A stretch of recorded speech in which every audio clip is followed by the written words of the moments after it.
Unashamed, the Recovery Podcast.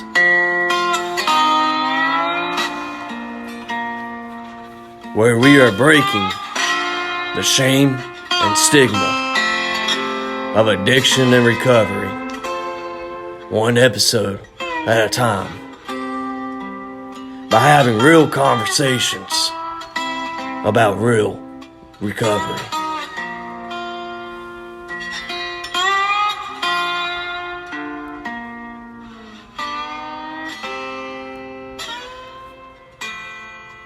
All right. Hello, recovery family, and welcome to another episode of the Unashamed Recovery Podcast. I am your host, Josh, and I am a recovering addict that celebrates recovery from a 20-year porn and sex addiction. On today's episode, we bring you another guest to discuss another tool for overcoming addiction and for recovery. At the center of what the Unashamed Recovery Podcast is about is breaking that stigma and shame of addiction and recovery. And we do that by having honest and having real conversations with real people in real recovery. And like our episode today. And it is a proven fact that we heal once the shame is gone, and shame dies when we share in safe places. And I hope that this podcast is a safe place for all, for those who are sharing and for those that are listening. There is healing in sharing our secrets and our stories of addiction, trials, and our powerlessness, and even more healing in hearing how others have recovered through their own stories, or like our guest today, sharing recovery tools and methods. Like I mentioned, we do have a guest with us today. He is the owner of Caldwell Counseling Center out of Houston, Texas. He holds a Master's of Arts in Professional Counseling degree and is a licensed chemical dependency counselor, certified clinical supervisor of alcohol and drug counselor, and a certified clinical trauma professional. He has experience working with individuals who have difficulties with substance abuse or abuse and other behavioral and relationship matters. My guest today is Mr. Dan Caldwell. He has secured years of experience working in the recovery community as a professional in detox, group and individual counseling settings, and has been a part of the recovery community for more than a decade. So Dan, thank you for taking a little bit of time out of your busy day. And I know your day is busy. Thanks for taking that time to come by and talk with me and my recovery family. Just a lot of thanks and appreciation, Dan. I surely do appreciate it. Hey, you're welcome. I'm happy to do it, and I appreciate what you're doing, allowing, people to have this avenue. That's a fancy title, the way you describe me. I'm just a dude in recovery, man, that happens to be a counselor, right? Sounds fancy, and I've done all these things, but the reality is I'm just a dude that's like everybody else in recovery. I just happen to be fortunate to make it a career, and blessed to continue to help those just like people help me. So yeah, man, I'm glad to be here. I know you and I spoke about, topic of conversation, and we settled on my personal slogan for my counseling center is discover your pathway to recovery. Because one thing I've learned as a person in recovery and as a professional in the recovery industry is, we try to fit square pegs into round holes all the time and say, this is what recovery is. You do this and everything's okay. Right. But what if I can't do that? I mean, there's, I can tell you from experience what works best for most often when it comes to drug and alcohol addiction and treatment is treatment of some kind. Right. And followed by aftercare, followed by a 12-step engagement, followed by counseling or, included counseling and psychiatry where needed. However, not everybody can get that. Not everybody can, whether it be financially, whether it be, whether some people just, and this is probably going to get a lot of backlash, some people don't vibe with AA or NA or CA or AAA or MBA or whichever one you try to go to, right? There's one more, but I'll leave it off. I know for me, I'll just share with you, I sobered up through AA. I could have gone to Do You Have an Anything Anonymous, but they didn't have that at the time that I was aware of, but I think they do now, actually. But that being said, I found a home there and it worked for me. Now, having said that, knowing what I know about treatment in that industry, I certainly could have benefited from treatment and counseling as well.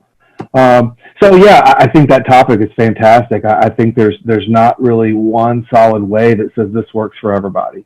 Yeah, that is something that I try to hit on a good bit on the podcast. For me, I struggled with porn and sex addiction, and I tried different routes. What eventually wound up working for me was a Christ-centered 12-step recovery program that is Celebrate Recovery. Absolutely. And I talk about this. I actually talked about it on the episode I recorded yesterday. I talked about how if you get sober by a Christ-centered recovery group, that is fantastic. That is wonderful. But if you got sober by being in a jail cell, that is equally as great. Or if you found a holistic approach through meditation, if that's what got you sober, that's great too. I talk about a Christ-centered recovery approach because that is what I did. That's my personal experience. But I want people to know that, hey, if something else got you sober, then you're no better than me. You're just as sober as I am. And so, I believe that this is a great topic. Like I was telling you before, I don't think we have discussed this on the show. I think this was kind of in line throughout the year to kind of do an episode. And so it kind of comes at a great time to go ahead and just cross it off the list and let's go ahead and talk about it. Because I'm sure there's people out there that's just dying to know, hey, what does my path look like? And so, Dan, what did your path of recovery look like? So my path was desperation, for starters. That's where it began for me. I just, that's not, I say that. I was desperate to have some changes. I didn't want to stop drinking or using dope. I just didn't want the consequence, and I was tired. And one always came with the other. So my path was kind of chosen for me. I was broke. I didn't have insurance. So treatment, counseling, any of those things were really out of the question for me. So my only option that I knew of, because I kind of went through this identity crisis of, I've been this dude that uses dope and drinks out of control all my life. I'm no longer that dude. So I don't want to be with these guys that don't do that, because that's all I know. So that leaves me with one crowd, and that's these AA guys. It's free. You throw $1 in when you can in the basket, and that's what worked for me. I went and I made that that's all I had. And luckily for me, that ended up working. I know the value of a 12-step program, regardless of Celebrate Recovery, AA, NA, whatever it is you find, that 12-step model works. But it's just the whole, that, like every other road I've seen professionally or personally in recovery, everybody's heavily opinionated about what works for them. And hey, great, it works for you. I'm an AA guy, but I know that that's not the only way. Even that literature clearly states we're not it. Be sure to make use of what's out there, right? And to me, that always stuck. Like, why wouldn't you want to use whatever else is out there to help you? I have clients involved in the 12-step program whose sponsors, they tell me, get upset because I have them reading something other than the big book. Well, why wouldn't you want, right? I'm not telling you to put the big book down, don't read that. I'm just saying add this too, right? Why would you not want to be in support of anything that helps you? That's right. And it's trial and error. For me, it was just trial and error. Yeah, that's like I said, I'm involved with Sobriety Recovery, and that's a Christ-centered recovery program, and it blows my mind.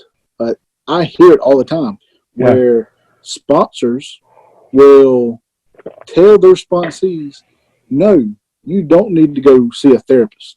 Just pray." All the time. Just pray. And it blows my mind. I just all you need right here is this 12 and 12 or big book. That's it. Look, and I get it. I do. It works for me. I'm a 12-step guy. I get it. And I'm happy sponsors are out there doing what they do, man. That's how it works. But it just, same as you, as I'll use your words, it blows my mind too that if someone comes to me and says, I think I'm going to give Celebrate Recovery a try, my first thought is, well, why would you do that? It's like, hey, man, that's right. Go do it. Smart recovery, refuge recovery, whatever it is, give it a try. Yeah. It'll either work or it won't. I mean, what I found that works really good is a combination of programs, meaning I like to have my people, those that are willing to have a 12-step foundation, right? Have that social support that whether it's Celebrate Recovery, AA, like I say, I don't care where, that's up to them, right? Yeah. Whatever they vibe with. But also mix in some of the concrete things they can do, like Smart Recovery teaches, CBT teaches, right? Cognitive behavioral therapy. Those kinds of things give you concrete tools to use. Excuse me. I had an attorney come to me and say, I'm going to AA and I like the support, but I need to know something I can do besides read this book. When I have a craving, what can I do? And that's the stuff CBT and Smart Recovery teaches. So if you can get your foundation in whatever program you like, it can't hurt to mix in there's some wonderful programs and therapies out there. Yeah, most definitely. Yeah, that's with me. I built my foundation inside Celebrate Recovery. I've got my foundation centered around my higher power, and now I'm incorporating all these different aspects into my recovery. I'm going and I'm seeing a therapist twice a month. I'm going and I'm taking meditation courses and doing meditative work, and I'm doing all these other things to build on top of that foundation that I've built inside Celebrate Recovery. And that's the most key part. Whatever you're doing, I think, and this is just coming from me, I think whatever you're doing, whether it be a 12-step program or whether it be the CBD, build that foundation and then build off of it. Absolutely. Yeah. I think that's a crucial part of it. And so, I don't know, it's just, I don't know. Well, go back to what I was talking about. It just blows my mind how people will tell people don't do that. Well, you mentioned meditation, and I'm a big believer in making a program your own, right? So the way I look at it here in Houston, we have an enormous highway system, right? There's 5 or 6 major highway systems, right? And we have one downtown. And for me, my well-being is my downtown. And whether I jump on Highway 290, Interstate 10, Highway 44, whichever one I choose to take, I may take one day and one the next. I'm still headed to my downtown, to my well-being, right? So it's about taking things that I've been in fear of, like meditation in particular. I was scared to death of meditation. When I got into this 12-step program, they said, you got to pray and meditate. I'm like, well, I can't do really either, because when I start to pray, I feel like I got to say thee and thou and all these things that are super foreign to me, right? Yeah. And I was fortunate I had a Native American gentleman as my first sponsor, and he's like, man, we live our life in prayer. Well, that resonated with me. Like, I don't have to speak it, I live it. And that really resonated with me. He said, just communicate. That opened my door for that. But the meditation, I felt like I had this mental image of some dude, hovering about 6 inches off the ground, Indian style, right? And I could never do that. And I couldn't even wrap my head around it. To this day, guided meditations, they're not my thing. They work for a lot of people, but they're just not for me. So what happened just organically in my process was I found that I like to walk outside in nature, whether it be big pond, small lake, I don't know what you really want to call these things, but as I'm walking and I'm listening to my headphones and I got Black Label Society, and you're like, well, how can that be meditation? But what I found was, when I'm walking, I'm not worried about anything but that music and what's around me. I'm in the moment, I'm present, and I'm relaxed afterwards. And if that's not meditation, I don't know what is. Runners will tell you it's running, right? People that work out will tell you it's that. So it's finding what's out there and making it yours, but doing it is the key. action, man. I'm all about action. Yeah. I'll never forget when I first got into recovery, I was a part of Sex Addicts Anonymous. And my sponsor there actually told me that when praying is when we are talking to God. When we're meditating, that's when God is talking, when we're listening to God, to us. And yeah, so I think whatever you're doing that connects you, that gives you that sense of enough stillness, enough peace to be able to connect with your higher power like that. For me, you know, what I do, I like to draw. Awesome. And so what I do is I'll get out a piece of paper and I'll just sit there and, you know, sketch out something while I am meditating over a verse of the day. I have a daily verse app that's on my phone, and I'll read that first thing in the morning. And so while I'm sitting there sketching out something on a piece of paper, I'll just kind of be going over that verse repeatedly and seeing where that takes me. And yeah, after I'm done, after I'm done, like you said, I have that sense of peace and just overall relaxation. So yeah, I think we get caught up on labels. You know, absolutely. Oh man, it's meditation, so it must be this. I mean, so dude, you're spot on there. You know, one of the things I tell my people is when I'm talking. First off, I hate the word addict. And I hate I don't, you dirty drug addict, like, are you dirty sex addict? I don't like that word. I know people use it in the profession and everywhere, but to me, either use or you don't. It either creates problems or it doesn't. Excuse me, but it's just got such a negative connotation to it. The language matters and labels matter, but I think you're spot on there with the, excuse me, with the, you know, I live up to this. I often see people who will say, I'm bipolar, that's why I did this. And I'm like, really? Because tell me about that. When were you diagnosed? And they will say something, you know, I don't know, high school. Well, these guys are 40 or 50 years old, right? And they say, well, I take medication. Well, who prescribes it? You know, my family doctor. Well, okay, so you were prescribed, you were diagnosed, you know, 30 years ago, 35 years ago. It's the symptoms aren't bipolar, but that's what we label it as, and that's in some cases. So we live up to that label a lot of times, and that's with like alcoholic or drug addict. You know, I'm a person in long-term recovery. Don't get me wrong. When I'm at one of those places, a meeting place, I respect what they do, and I respect where I'm at. And if I'm at an AA meeting, I'm Dan. I'm an alcoholic. I don't need to be. It was taught early on. I don't need to be what's called an ANDA, meaning Dan, an alcoholic and an addict. Yeah, that's part of my story, but I don't have to express that to you for it to be my story. It's still my story, right? So I'm respectful of those kinds of things. And with the meditation, one of the things we used to do in our ILP group, so I'll give you an example of two completely separate deals. My colleague, who I worked with for many years, would do a guided meditation, and people loved it, man. You'd walk in there and they're all relaxed, laid out on the floor, right? And they loved it. Yeah. When I would do it, I would do something exactly what you're talking about I would do what's called an I am exercise, where I made them list 25 positive characteristics of self. And then I would give them like a mandala to color, right? So they could concentrate, just process that I am list while they're just coloring. I love that, man. So neither one of us were wrong, and it worked for our same groups. Both loved, you know, each thing.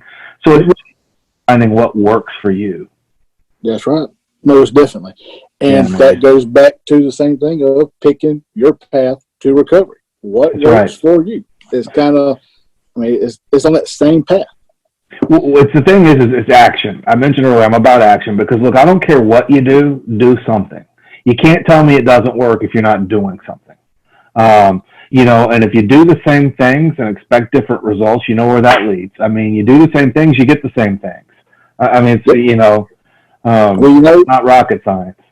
From my first day in recovery, it's been drilled in my head that recovery is about action. If you're not making progress, you are standing still and you're working on a relapse. Recovery is about action.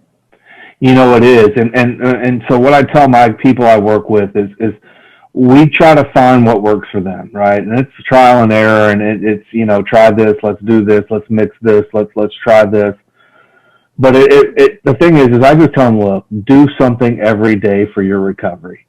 There are people in the mindset that you have to go to some sort of meeting 7 days a week for the rest of your life. And hey, man, more power to you. That's phenomenal. If that's what works for you, I don't knock that in any way. I see nothing but value in that.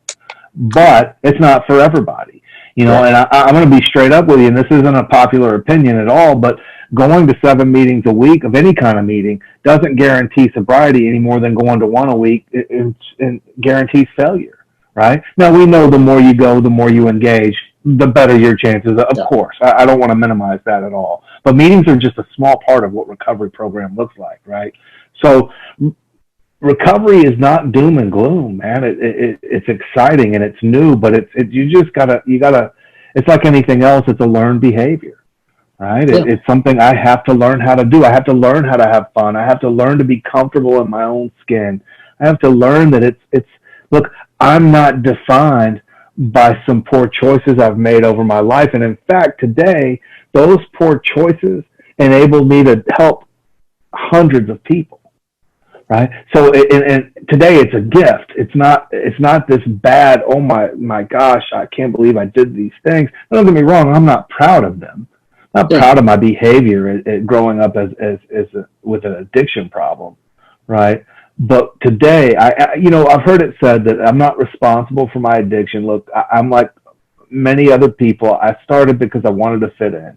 Right, at some point I fit in, and then what do you know, hey, I like that. Then it became a problem over time to deal with my coping skills.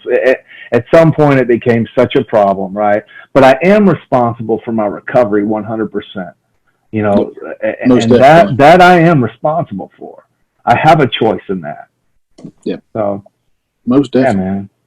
Yeah, man. Yeah, what's that phrase that I'm not responsible for.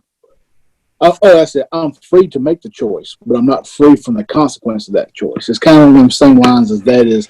Hey, yeah, I did those things when I was in my active addiction, but I've got to make that choice. So, 100%.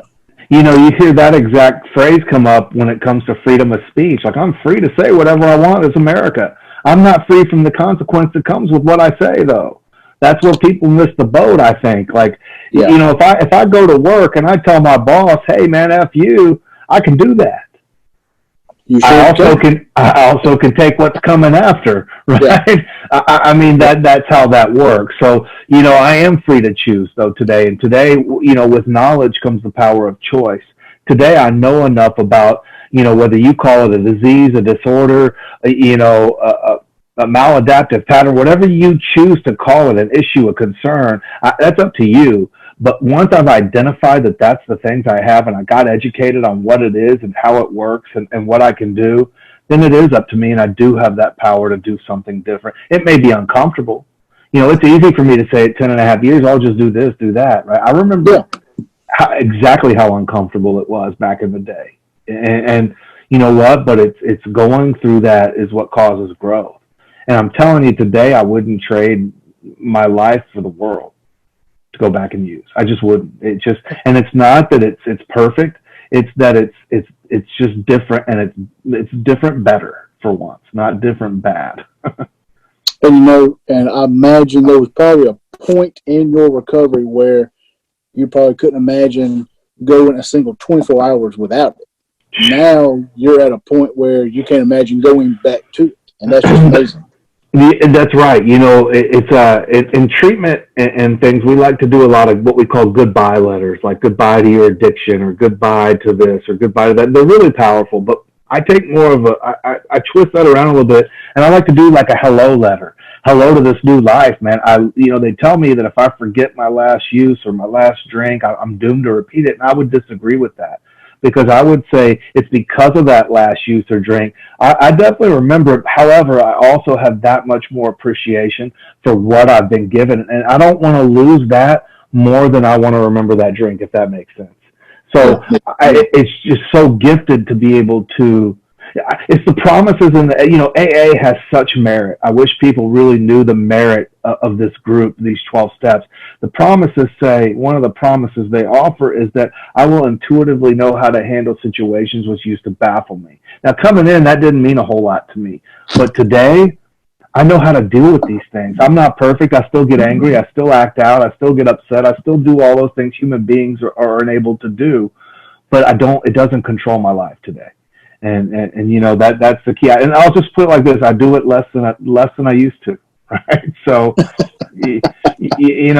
the beauty is I don't have to be perfect. I just not have to use dope or eat pills or drink alcohol for me. And let me be clear: I'm not anti-alcohol. That's not my stance. 80% of the world, or 85%, we feel like can drink regularly. Hey, knock yourself out. You do you, man. I'm not knocking that, right? But there's 15%. And I'm one of those 15%. And when you're talking about, millions and millions of people, 15% is a whole lot of folks. So I just want to be clear. I'm not anti-alcohol, but for those that I proved I proved for 25 years that I just couldn't quit on my own. And no matter what I tried, I kept saying it would be different. And it was always different. It got worse. But just like those promises said, man, I now today know how to handle situations that I just never could. And that may be something as simple as sitting in a crowd of people and feeling okay about myself. That's a big deal, man, for somebody like me. It's a big deal. Very big deal. Yeah. Well, Dan, I know you are a busy man. You got stuff you got to do. I just want to once again thank you for coming by. Thanks for sharing on such a great topic. And Dan, to show my appreciation, I want to just give you a few moments of an open mic. My show is yours. You have the chance to say anything you want to say to that one person who may be listening that just needs to hear what you have to say. Just take a minute or so, and just the show is yours, Dan. I appreciate that, man. That's good stuff. So anybody out there that really, I don't know who needs to hear this today, but there's no shame in getting help. And the shame is in knowing you have a problem and not getting help. And get the help that's out there. There's something out there. Take it with a grain of salt, meaning everybody's passionate about their road to recovery because it worked for them. And everybody believes that is the way. Don't discount any way. Every way is a good way. Anything that is positive and a lifestyle change that leads to positive behaviors, whether it's reading, whether it's meditation, whether it's art, whether it's church, whether it's 12-step, smart, I don't care what it is. Reach out and get the help and take what works and leave the rest.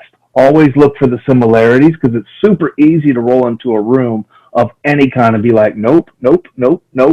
But if you look for something that really, the big book of Alcoholics Anonymous was written in 1939, and I can find things in that book today that I identify with. I just have to make it my own. There's a story in there called The Businessman.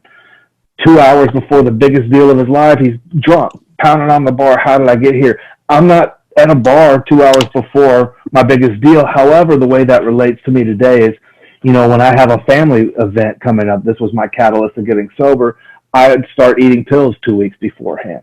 Like, who does that? Why couldn't I just wait? And so that is my businessman. So there's always something to relate to. Don't discount what anyone else has to say, but also, just as importantly, don't discount what you have to offer somebody, right? Whether you're sober 10 minutes, 10 years, or 10 days, you have something to offer somebody. Because I'll tell you this, when I got into that program, I didn't want to talk to the dudes with 10 years, with 5 years. I thought they were lying. If they made it, they were so out of touch with me. I wanted to talk with that dude with 30 days, with 2 weeks. Like, how'd you do that, man? Why do you keep coming back here? What is the attraction? Right now, eventually, of course, I wanted to talk to those old timers, as we call them, and get their knowledge. But just get the help you need. There's no shame in that. I promise you, man. You'll find a freedom you've never experienced. Well, that's good stuff, Dan. I don't think you could have put it any better. And Recovery Fam, that winds it up for episode number 9. Yeah, I believe it's number 9 of the Unashamed Recovery Podcast. I hope today's episode has shined some type of hope and encouragement for you. And don't forget that you can always join the recovery conversation with us on Twitter. You can find us at Unashamed Podcast. That is Unashamed Podcast. And also use the hashtag Recovery Posse to connect with thousands, and I mean thousands of others in the recovery community on Twitter. Want to be a guest on the show like Dan, or simply tell us how we are doing, or ask a question, you can send us an email at unashamedpodcast@yahoo.com. And that is unashamedpodcast@yahoo.com. And Dan, if somebody wants to reach out to you or maybe book you to be on somebody else's recovery podcast, or maybe to speak at a recovery group, what is a great way that they can get in touch with you?